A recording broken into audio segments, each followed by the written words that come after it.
High everyone welcome to my new blog. आज आएको छु हामी दार्जिलिङ, यहाँ दार्जिलिङ स्ट्यान्ड। खास गरी आएको चाहिँ हामी दार्जिलिङ महाकाल बाबा धाम मन्दिरको दर्शन गर्नु लागि। र तपाईँहरूलाई पनि म लिएर जाँदैछु, आउनुहोस् म तपाईँहरूलाई मन्दिरको दर्शन गराउनु गइरहेको छु। हामी अहिले आइपुगे दार्जिलिङ महाकाल धाममा, महाकाल बाबा धाम। हेर्नुहोस् यहाँ चाहिँ स्ट्यान्ड। जो जो जो जो चेन लगाऊ, अघि ज्याकेट खोलेको होइन, अहिले कामदैछ, छिटो।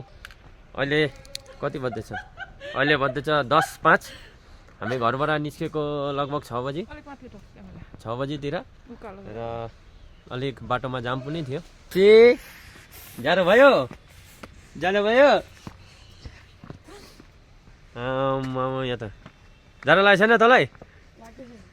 अन्त किन चाहिँ नलगाएको फाइनली? छिटो। खै मङ्की, मङ्की देख्यो? फोन लान्छ पो त्यसले।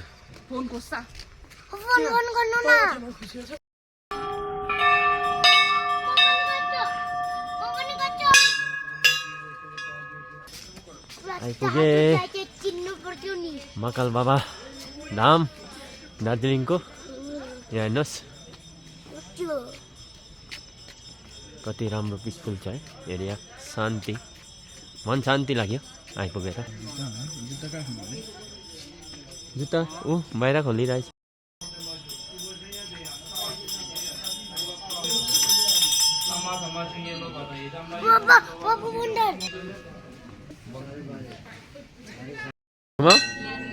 यता यता यताबाट यसलाई यस्तो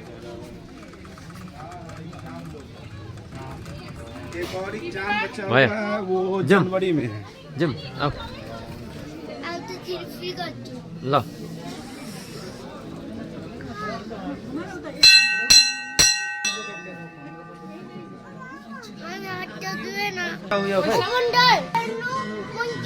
मङ्की यहाँ चाहिँ छिमी बाल्ने रहेछ हेर, देख्यो? छिमी बाल्नु सक्छ।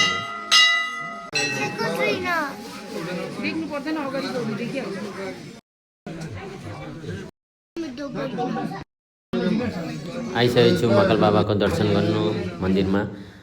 तपाईँहरूलाई पनि छेउबाट अझै दर्शन गराइदिन्छु, हेर्दै गर्नुहोस्।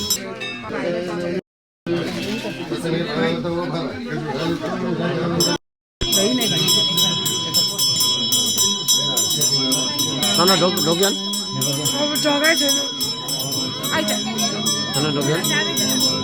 पक्रे, यसलाई पक्र, म ढोकिहालौँ। अघि मैले भनेको थिएँ तपाईँहरूलाई छेउबाट दर्शन गराइदिन्छु भगवानको, र तपाईँहरूले पनि दर्शन गरिहाल्नुहोस्।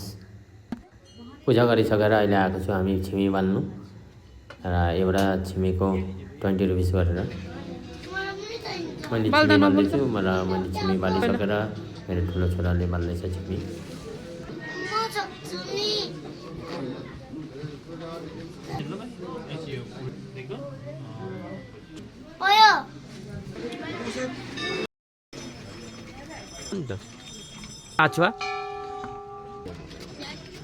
तपाईँहरूले ज्योतिर्लिङ्गको पनि दर्शन गरिहाल्नुहोस्। यहाँ 12वटा ज्योतिर्लिङ्ग बनाउनु भएको छ। जय भोलेनाथ भोले बाबा। तपाईँहरूले महाकाल बाबाको दर्शन गर्नुभयो मेरो भिडियोमा। तपाईँहरूलाई कस्तो लाग्यो कमेन्ट गरेर जनाउनुहोस् होला। साथैमा हर हर महादेव भन्नु पनि नबिर्सिनुहोस् होला। आजको ब्लग यति नै। भोलि फेरि नयाँ ब्लग लिएर तपाईँहरूको माझ आउँछु। र मेरो च्यानललाई लाइक, कमेन्ट, सेयर र सब्सक्राइब गरिदिनुहोस् होला। धन्यवाद।